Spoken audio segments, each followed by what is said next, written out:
Hello students, welcome to जिनमी classes. आज की क्लास में बात करेंगे सी प्लस प्लस की। अभी तक हमने सी की बात की, सी के अंदर हमने फंक्शन तक का पूरा पढ़ा।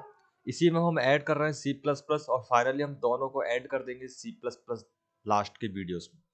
तो अभी हम सी प्लस प्लस का इंट्रो कर रहे हैं और आज की इस वीडियो में जब आप सी प्लस प्लस सीख रहे हैं तो जैसे हमने सी लैंग्वेज जब सीखी थी तो हमने 0 दिन से स्टार्ट किया था। 0 दिन से हमें आते आते यहाँ पे 21 डेज हो चुके हैं, तब जाके हमने सी को कंप्लीट किया। ठीक, बट सी अभी और ही बचा हुआ है जो कि हम आगे कवर करने वाले हैं। बट सी आपका 21 दिन में कंप्लीट हुआ। सी प्लस प्लस भी आप शुरू करेंगे और 0 दिन से स्टार्ट करेंगे तो आपको 21 दिन जाना पड़ेगा। बट आज की अगर वीडियो आप देख लेते हैं तो 0 से 21 दिन आपका आज ही हो जाएंगे। यानी आप आज इस वीडियो को देखने के बाद सी प्लस प्लस को सीख चुके होंगे उतना ही जितना आप सी को सीख चुके हैं। तो आपको इससे वापस से सी प्लस प्लस कोर्स करने की जरूरत नहीं होगी। मैं इस तरीके से आपको बताऊंगा कि आप सी भी एक्सटेंड कर देंगे सी प्लस पर, और जो कि आप देख ही रहे सी प्लस प्लस, तो सी वाला पार्ट तो वही का वही रिपीट होने वाला है। प्लस प्लस जो आगे जोड़ेगा उसी की बात हम आगे करने वाले हैं। ठीक है, तो आज का वीडियो आपको सी प्लस प्लस को कम से कम 50% कंप्लीट कर देगा। तो इस वीडियो को बड़ा ध्यान से देखें। चलिए शुरू करते हैं। सबसे पहले सी प्लस प्लस क्या एक हाई लेवल प्रोग्रामिंग लैंग्वेज है, जो कि हम पहले भी पढ़ चुके हैं कि सी लैंग्वेज भी high level programming, C plus plus भी है। जनरल पर्पस प्रोग्रामिंग लैंग्वेज के लिए डिजाइन किया गया था। इट वाज डेवलप बाय, ये आप नाम याद रखें, डेवलप किसने किया था इन्हें? इसे डेवलप किया था जार ने स्ट्रोस्ट्रप। जार ने स्ट्रोस्ट्रप भी बोलते हैं कुछ लोग और कुछ लोग बी साइलेंट रखते हैं, तो जार ने स्ट्रोस्ट्रप ज्यादा सही रहेगा। जार ने स्ट्रोस्ट्रप ने डेवलप किया था बेल लैब्स 1983 में। ठीक, इस ये एक्सटेंशन किसका है? ये सी का ही एक्सटेंशन है, मतलब सी से ही अपग्रेड होके आया है। ठीक है, यानी कि सी लैंग्वेज जो थी उसी में कुछ अपग्रेड करके कुछ विकसित करके सी प्लस प्लस को डेवलप किया गया है। C plus plus is an object oriented programming language. अब सी और सी प्लस में क्या मेजर डिफरेंस है? सी प्लस प्लस का एक ऑब्जेक्ट ओरिएंटेड प्रोग्रामिंग लैंग्वेज है that support procedural functions and generic programming style. अर्थात ये प्रोसीजरल फंक्शन को भी फॉलो करते हैं प्लस ये ऑब्जेक्ट्स के, मतलब जैसे कि अभी आप एक प्रोग्राम बनाते हैं इस तरीके से, तो आपको लाइन ऑफ कोड लिखने होते हैं। ठीक है, इसके बाद आप और लाइन ऑफ कोड लिखेंगे, इसे हम क्या बोलते हैं? Procedure programming language. एग्जाम्पल में आप समझ सकते हैं, जैसे कि मान लीजिए आप एक मूर्तिकार है, वो पत्थर से मूर्ति बनाता है, तो उसके पास एक बड़ा सा स्टोन है, बड़ा सा पत्थर है। ठीक है, उस पत्थर को छेनी हथौड़े से वो काटना शुरू करता है और इससे एक मूर्ति बनाने की कोशिश करता है। अब ये जो एक पर्सन है जो छेनी हथौड़े से इस मूर्ति को तराश रहा है, इसे दिमाग में क्लियर है कि इसे किस तरह से इसको तराशना है। मतलब अगर ये कोई शेप बनाना चाहता है, जैसे कि कोई महान व्यक्ति का मूर्ति बनाना चाह रहा है या कोई टॉय बनाना चाह रहा है या कुछ भी बनाना चाह रहा है, तो इसे पता है कि कहाँ से तोड़ना है, कहाँ से इसे निकालना है, किस तरीके से इसे काटना है, उसे पूरा आइडिया उसके दिमाग में सेट है और वो अपनी मेहनत से इसे करता रहता है और फाइनली वो मूर्ति को अलग कर देगा, पत्थर में से मूर्ति को निकाल देगा। लेकिन अगर ये इसकी मदद करने के लिए दो चार लोग और आ जाएं, वो बोले हम भी आपकी मदद करते हैं, बट चाहकर भी ये चार लोग इसकी मदद नहीं कर पाएंगे। क्यों? क्योंकि इसे पता है जैसे कि यहाँ से पैर निकालना है ना, मान लो हाथी बना रहा है वो, तो यहाँ से पैर निकालना है, यहाँ से सूंड निकालनी है, यहाँ से कान निकालने हैं। अब ये बंदा अगर पीछे से करना शुरू कर देगा, इधर से पैर निकालना शुरू कर देगा, तो ये डिस्टेंस कवर नहीं हो पाएगा, हो सकता है बहुत गलत तरीके से मूर्ति बन जाए। तो इसे अकेले ही सारा काम करना पड़ेगा क्योंकि ये प्रोसीजर फॉलो कर रहा है, स्टेप बाय स्टेप आगे चल रहा है एक प्रोसीजर के थ्रू। अब यहाँ पे बस सबसे बड़ी प्रॉब्लम यही आ रही है कि इसको काम करने में लगेगा बहुत ज़्यादा टाइम। ये सिंगल ही काम कर सकता है क्योंकि इसे पता है किस तरह की अप्रोच फॉलो करनी है। यहाँ पे इतना सा होने के बाद मान लो इसने मेहनत करके बना भी ली और आगे चल के इस पत्थर की मूर्ति में मान लो पैर टूट जाता है या कुछ भी डैमेज हो जाता है, तो पूरी की पूरी मूर्ति जो है खराब हो जाएगी। क्यों? क्योंकि ये पूरा एक पत्थर का टुकड़ा था, अलग से अब उसमें कुछ नहीं जोड़ा जा सकता क्योंकि ये एक तरीके से बनाई गई थी, एक ही प्रोसीजर को फॉलो करके बनाई गई थी। तो यही होता है सी लैंग्वेज में। सी लैंग्वेज हम कोई प्रोग्राम लिखते हैं तो हम एक ही पैटर्न में प्रोग्राम लिख रहे होते हैं और जो बंदा प्रोग्राम लिख रहा होता है उसे ही पता होता है अगली लाइन कोड ऑफ क्या होने वाली, इस तरह से प्रोग्राम बनता चला जाता है। जबकि ऑब्जेक्ट ओरिएंटेड प्रोग्रामिंग लैंग्वेज में क्या होता है, यही मूर्ति यानी कि हाथी की अगर मूर्ति बनानी है तो यहाँ पे ऑब्जेक्ट के थ्रू बनाएंगे। मतलब एक पर्सन जो है वो पैर बनाएगा अलग से और एक पर्सन दूसरा पैर बना रहा होगा, एक सूंड बनाएगा तो एक पेट बनाएगा, इस तरह से सारी चीजों को अलग अलग बना लिया जाएगा ऑब्जेक्ट के थ्रू। बाद में इन ऑब्जेक्ट्स को इकट्ठा करके जोड़ लिया जाएगा। इससे क्या फायदा होगा? ये ऑब्जेक्ट के थ्रू बनने से एक टाइम पे कई सारे लोग बना सकते हैं, दूसरा जोड़ने के बाद सेम आकृति हमें मिलने वाली है, प्लस अगर इसमें कोई डैमेज हो जाता है, मान लो एक पैर टूट जाता है, तो दूसरा पेयर बना के तुरंत ही रिप्लेस किया जा सकता है, मतलब इसका लाइफ टाइम जो है बहुत ज़्यादा बढ़ जाएगा, इसकी सर्विसिंग बढ़ जाएगी, जबकि ऐसा इसमें नहीं हो रहा। तो ये पुराना तरीका था, ये नया तरीका है। इसी तरह से हम प्रोग्राम में डेवलप करते हैं, यानी कि पहले कोड कोई एक बंदा लिख लेगा, फिर छोटा सा कोड कोई दूसरा बंदा लिख लेगा, फिर कोई कोड तीसरा बंदा लिख लेगा, बाद में इन सभी कोड्स को मिला के फाइनल हमारा प्रोग्राम तैयार कर लिया जाएगा। अब मान लीजिए प्रोग्राम में कहीं एरर आता है, तो पूरे प्रोग्राम में एरर नहीं आएगा, केवल एक पार्ट ऑफ कोड में आएगा। उसी कोड को हम चेक करके उसमें सुधार कर सकते हैं। वरना इस तरह के प्रोग्रामिंग लैंग्वेज में आपको पूरी लाइनों को चेक करना होगा कि किस लाइन में कोड आ रहा है। तो इस तरह से आप सेट बना के ऑब्जेक्ट ओरिएंटेड के थ्रू अपने प्रोग्राम को डेवलप कर सकते हैं। तो उम्मीद है आपको ऑब्जेक्ट ओरिएंटेड मतलब समझ में आ गया होगा। ऑब्जेक्ट के थ्रू यहाँ पे बात होती है सी प्लस प्लस में। चलिए डिफरेंस की बात कर लेते हैं। तो C plus plus was develop as an extension of C, तो हम बात कर चुके हैं, यानी कि सी का एक्सटेंड वर्जन है। Both language have almost the same syntax, बिल्कुल सेम होती है। The main difference between C and C plus plus is that C plus plus support classes and object. तो यहाँ पे ऑब्जेक्ट ओरिएंटेड प्रोग्रामिंग, इसे हम short में बोलते हैं ओप्स, है ना। ऑब्जेक्ट ओरिएंटेड प्रोग्रामिंग ओप्स के कॉन्सेप्ट को फॉलो करती है, और सी में यह ऑप्शन नहीं होता है। तो चलिए अब हम प्रोग्राम की बात करते हैं, क्या कैसे प्रोग्राम किस तरह से बनाए जाते हैं।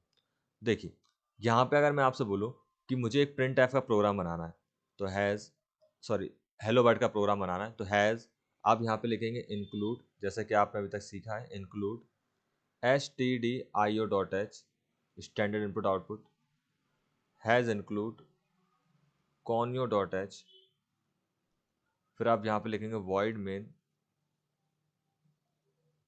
उसके बाद आप यहाँ पे लिखेंगे बॉडी, फिर आप यहाँ लिखेंगे प्रिंट एफ। ये हम हेलो वर्ल्ड का प्रोग्राम बना रहे हैं, हेलो वर्ल्ड, और यहाँ पे हम कुछ भी लिख सकते हैं, जैसे कि हेलो वर्ल्ड ही हमने लिख दिया। तो हमारा पहला प्रोग्राम बन गया, ओके। और यहाँ लिखेंगे हम गेट सी एच, तो इसका आउटपुट हमें पता है हेलो वर्ल्ड होने वाला है। अब बात करते हैं सी प्लस प्लस प्रोग्राम कैसे लिखा जाएगा। अगर आपने ये समझ लिया तो आपको कोई दिक्कत नहीं आने वाली, 20 से 30% तो अभी हो जाएगा। हैज़ इंक्लूड, देखिए अब हम बात कर रहे हैं सी प्लस प्लस की, तो सी प्लस की लाइब्रेरी अलग होती है। stdio.h जो है वो सी लैंग्वेज की लाइब्रेरी है। इसकी लाइब्रेरी होती है IO stream, STREAM stream dot H, ठीक है। और फिर हैज़ इंक्लूड conio.h, conio हम इसलिए जोड़ रहे हैं क्योंकि हम गेट सी एच का यूज़ करने वाले हैं, conio.h, ठीक है। तो IO stream.h conio.h, फिर आप लिखेंगे यहाँ पर void में, यहाँ पे अगर ना देख रहा हो तो मैं यहाँ लिख देता हूँ, IO stream.h लिखा है मैंने, IOSTREAM IO stream.h, ये हेडर फाइल है, ठीक है, IO stream.h। और conio.h void में लिखा, उसके बाद बॉडी बनाई मैंने यहाँ पे। अब यहाँ पे प्रिंट एफ फंक्शन जो होता है, प्रिंट एफ फंक्शन, ये फंक्शन होता है सी लैंग्वेज में। यहाँ पे जो फंक्शन होता है वो होता है सी आउट, ओके, सी आउट। और यहाँ पे आपको लगाने इस तरह के एंगल ब्रैकेट, यानी कि आप इन्हें बोल सकते हैं ग्रेटर देन 2 बार। फिर इसके बाद आप लिखेंगे मैसेज, जो भी आप लिखना चाहते हो। तो मैंने लिख दिया हेलो वर्ल्ड। हेलो वर्ल्ड लिखने के बाद इसे करेंगे टर्मिनेट, और फिर आप लिखेंगे गेट सी एच। तो ये जो प्रोग्राम मैंने लिखा है ये बन गया सी प्लस प्लस। तो आपको डिफरेंस समझ में आ गया होगा। तो यहाँ पे आप अपना डिफरेंस समझ गए कि यहाँ पे हम लिखते थे प्रिंट एफ, ठीक है। प्रिंट एफ लिखने के बाद आप जो भी मैसेज लिखना चाहते थे वो मैसेज लिखेंगे, और फिर इसको टर्मिनेट करेंगे। सी लैंग्वेज में आपको कैसे लिखना होगा, सी लैंग्वेज में इस तरह से नहीं लिखना, सी लैंग्वेज में आपको लिखना है सी आउट, फिर इस तरह से, और फिर जो भी आपका मैसेज होगा वो मैसेज लिखेंगे और टर्मिनेट कर देंगे, ठीक है। यानी यहाँ पे इस तरह से आपको यूज़ करना है सी आउट। ऐसे ही यहाँ पे हम प्रिंट एफ को और भी तरीकों से लिख सकते थे, जैसे कि प्रिंट एफ, अगर आप कोई वैल्यू लिखते हैं तो आपको लिखना होता था %d और फिर यहाँ पे a, और मान लिया इंट a की वैल्यू कितनी है 4, तो a की वैल्यू प्रिंट हो जाएगी, इससे ये हम जान चुके हैं। सी प्लस प्लस में हम इसको ऐसे लिखेंगे, आपको लिखना होगा सी आउट। सी आउट लिखने के बाद आपको लाएंगे ग्रेटर देन यानी कि एंगल ब्रैकेट्स। इसके बाद आप यहाँ पे लिखेंगे आपको क्या प्रिंट करना है, आपको ए प्रिंट करना है, बात खत्म। आपको ना फॉर्मेट स्पेसिफायर बताने की जरूरत है, ठीक है, ना कुछ ब्रैकेट्स। तो इस तरह से आप लिखेंगे। इस तरह से हम और भी लिखते हैं, जैसे कि मान लीजिए आपको 2 वेरिएबल्स प्रिंट करने हो तो प्रिंट एफ, यहाँ पे आपको लिखना पड़ेगा %d एट a, b, ठीक है। और एक बार और %d लिखना पड़ेगा, यहाँ पे जगह नहीं है, मैं यहाँ पे लिख देता हूँ %d, यानी 2 बार %d लिखना पड़ेगा कुछ इस तरीके से, %d, ठीक है। यहाँ पे कैसे लिखना होगा, यहाँ पे लिखना होगा बस सी आउट, और फिर आप लिखेंगे a, और फिर एक बार और b। तो आप समझ गए, ऐसे 3 भी हम लिख सकते हैं।